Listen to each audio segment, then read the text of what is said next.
It was a dark and stormy night, the night Fräulein Frankenstein came into existence.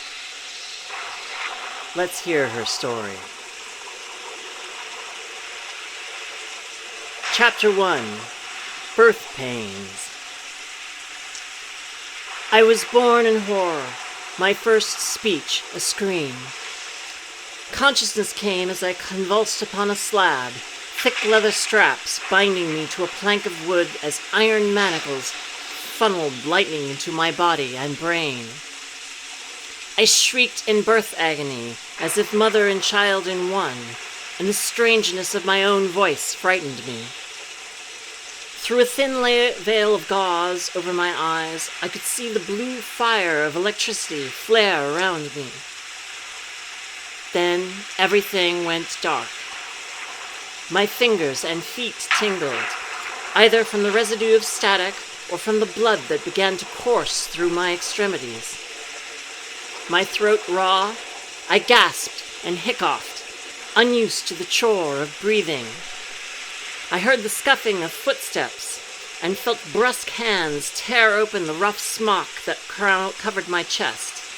A circle of polished wood, the bell of an ear trumpet, pressed down upon the cleft between my breasts. The heart beats. A voice clipped and frigid, dripping with disappointment and disgust. Your mate lives. Let me see her, another voice demanded, deeper and cruder than the first. I thrashed to free myself from my bonds as heavy, thudding steps approached. She's not ready, the first voice protested. Show her now! I heard a scuffling, and the first voice cried out, very well, now unhand me! He panted with panic. I strained to hear what they might do next. Then the cool blade of a pair of shears slid underneath the gauze at my neck and snipped away the bandages that wrapped my face like funereal cerements. As the strips of cloth fell away and my eyelids flicked open, the terrible new wonder of vision assaulted my unformed mind. Beside me stood a man, though I did not yet understand that his sex differed from mine. All I knew was that he was a being like myself. His thoughts were inscrutable to me, yet he clearly had me at his mercy. Attired in a fine, if somewhat severe, black frock coat, he possessed a high, cerebral forehead, made more prominent by the receding shock of reddish-brown hair. The gravity of his expression etched deep lines in his youthful face, and he peered down at me with eyes that each contained a smaller, screaming face. Those tiny faces were actually my own, reflected in the oval lenses of his spectacles. There, he said, and I recognized at once the brusque, clinical tone. I hope you are satisfied. Release her! I strained to see the source of that other, harsher voice, but it remained just outside the periphery of my vision, as if deliberately shying away from me. The man clenched the fist that held the shears, as if tempted to use them as a weapon. I tell you she's not ready yet. I want her to come to me. The man's frown deepened, and he cast aside the shears. As you wish. He took a metal ring from a peg on the adjacent wall. An odd, square metal key dangled from the ring, and he used this key to unscrew the manacles at my ankles and wrists. When I wriggled to worm my limbs from the leather straps that still held them, he flinched away. Be still now, he murmured, as if calming a captive animal. He unfastened the circlet of iron that encompassed my forehead and pried it off. Charred skin still clung to the metal points that had fired sparks into my temples. I watched, chest heaving, as he undid the leather bindings on my upper legs and midriff. My fear had no patience, so before he could free my right arm, I yanked it loose, ripping the thick animal hide in two as easily as if tearing fine lace. The man staggered back in fright. Sensing I now had the advantage, I sprang forward, snarling. But I had no mastery over my body, and when I levered my feet off the wooden plank, my legs folded beneath me, and I fell to my knees on the hard stone floor. I yelped in pain and grabbed the edge of the slab to pull myself back up, the strip of torn leather still hanging from my right wrist. The man shot a panicked glance into the darkness that lay at the far end of the room. There, outside the circle of yellow light cast by the oil lamp above us, I saw a hulking form, hunched in the shadows. It appeared to be almost as tall as the man and twice as broad. Then it stood up. Its head nearly brushed the ceiling timbers. Its face was blotted by darkness, but I could see the figure possessed a misshapen, distorted quality, a fearful asymmetry. Lightning from the ongoing storm outside flashed through one of the chamber's narrow windows, so that the silhouette appeared to emanate a flickering aura of unearthly silver-white energy. The stone floor seemed to quake under the giant's tread, amplified by the reverberation of thunder. It reached for me with arms that were too long and too large for its frayed peasant's coat, its splayed hands the size of a bear's claws. As the creature stooped down into the lamplight, its head emerged from eclipse like a baleful moon. Lank black hair drooped in unctuous tangles around an unfinished face. Yellow skin stretched like a distended lamb's bladder over sharp bone, its translucence revealing a web of gangrenous purple veins.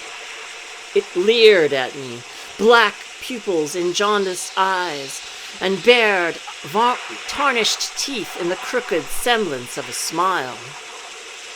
Yet it was not the creature's hideous aspect that repulsed me. Innocent as an infant, I had no aesthetic prejudice by which to judge it ugly. Rather, I instinctively feared the desperate desire that trembled through every fiber of the monster's massive frame. An all-consuming possessiveness gathered into the single word it spoke as it came for me. Mine! Shrieking, I dropped on all fours and scuttled away from its grasping hands.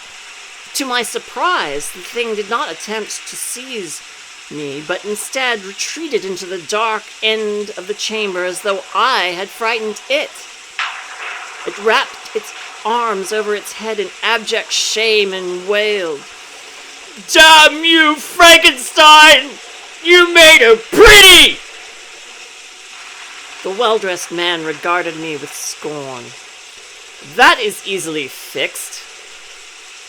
The man called Frankenstein snatched a scalpel from a tray of surgical implements beside the slab and stalked toward me, raising the blade. I barely dodged the knife as he slashed it in an arc toward my cheek. Scrabbling away across the floor, I realized I could never escape him by crawling. I clutched at the corner of a dissection table opposite the slab where I had lain and hauled myself up to a standing position, willing myself to walk as my pursuer did. As I gripped the table's edge, my fingers slipped through a slick, viscous fluid, and my nose filled with a heavy iron scent. I raised myself above the level of the tabletop and saw the nude form of a woman in repose upon the marble, her figure statuesque, her skin as pale and unblemished as alabaster. A ragged gash punctured her chest just below the breastbone, and her swan-like neck ended in a stump of sawn meat and bone. Dark burgundy fluid drained into a gutter, chiseled into the table's stone surface. I recoiled from the headless corpse and nearly collided with Frankenstein, whose knife I suddenly dreaded more than ever. He grabbed a fold of my loose smock and dragged me toward him, the blade scything toward my face. "No!" The creature seized Frankenstein's arm in its enormous fist. The man cried out in pain and dropped the knife, and I tugged my smock free of his other hand. "Are you mad?" Frankenstein shouted at the monster. "Do you want her to get out?" Indecision rippled the beast's expression. He released his grip on the man, who surged toward me. Tottering like a newborn calf, I lunged for the first weapon I could lay hands upon. Wooden shelves laden with glass containers lined the walls of the room, and in each jar gelatinous organs floated in a murk of alcohol and blood.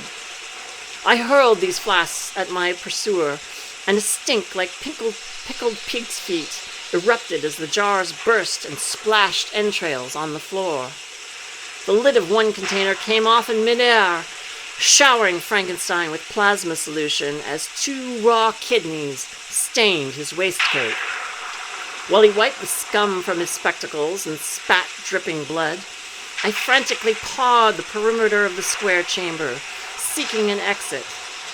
Reaching a gap between 2 sets of shelves, I beat at the heavy oaken door, and I found there, but succeeded only in rattling its cast-iron hinges. A shadow engulfed me, and I gasped. The creature had come up behind me. I trembled in terror, certain it would crush me in its embrace. When I gazed up at into its yellowed eyes, though, I saw such an aching sadness there that my fear dissolved into pity for the monster. Rather than seizing me, it slid back the door's iron bolt, lifted the latch, and pulled the portal open. I had neither time to wonder why the giant had shown me such mercy, nor words to express my gratitude to it, for I heard the blood-drenched man behind me give an angry yell. I leaped through the door's open archway and nearly tumbled down a flight of stone steps. Clinging to the side of the unlit stairwell, I felt my way blindly down its incline, bare toes feeling for each step. As I came to the first corner in the descent, the dim amber rays of a lantern fell on the stairs behind me, but I shrank from its searching beams as it approached. Spurred by the rapid patter of leather-soled footsteps behind me, I hurried down the stairs and around the next right-angle turn. My pace quickened as I learned to use my legs, and 2 more flights of steps brought me to the bottom of the staircase. Feeling my way forward, I touched the rough grain of another heavy wooden door. I battered it with my fists, threw my entire weight against it. The door shuddered, but it would not open. Lantern light bloomed in the stairwell behind me, the footfalls growing louder. Frantic, I remembered how the creature had opened the previous door. I pawed the wood until my fingertips brushed cold iron fittings. I shot back the bolt and rattled the latch until it clattered open, falling through the archway as the door swung open into the room beyond. I slumped onto the smooth marble floor of this new chamber. A faint, guttering glow illuminated furnishings of richly carved mahogany and walnut, and gilt-flamed portraits of glowering ancestors. I shrieked when I saw what appeared to be a silver man with a spear standing over me, then realized it was merely a hollow suit of armor with a pike held in its empty gauntlet. I was not alone, however. The light in the room emanated from 3 tapers in a candelabrum held by an old man in a nightshirt who gaped down at me in wide-eyed astonishment. I sprang to my feet again and skittered away from him. As I did so, Frankenstein burst through the open door from the stairwell. "Hans, you fool!" he shouted at the old man. "Stop her!" Seeing both men come toward me, I darted glances around the room, seeking escape. Lightning flashed in the window to my left, and I understood that the storm raged outside the place where I was trapped. The incandescent flicker also revealed a pair of doors beside the window. Unlike the other doors, these were smooth and polished, with handles and hinges of fine brass instead of rough iron. I charged toward them, but Frankenstein caught me around the waist. Without thinking, I roughly shoved him away, and to my surprise, the force of the blow sent him reeling back against his elderly manservant. I tore one of the double doors open, hesitating only an instant as another thunderbolt cracked the darkness ahead of me.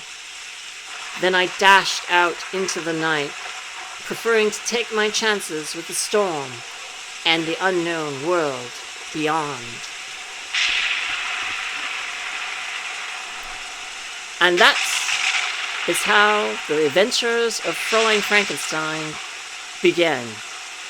You can find out the rest of them by getting either the ebook of Fräulein Frankenstein, which is available, the Kindle ebook is available for only 99 cents until October 27th, or you can buy the fine Shatteridge Press edition, paperback edition, for the bargain price of $9.99. There will be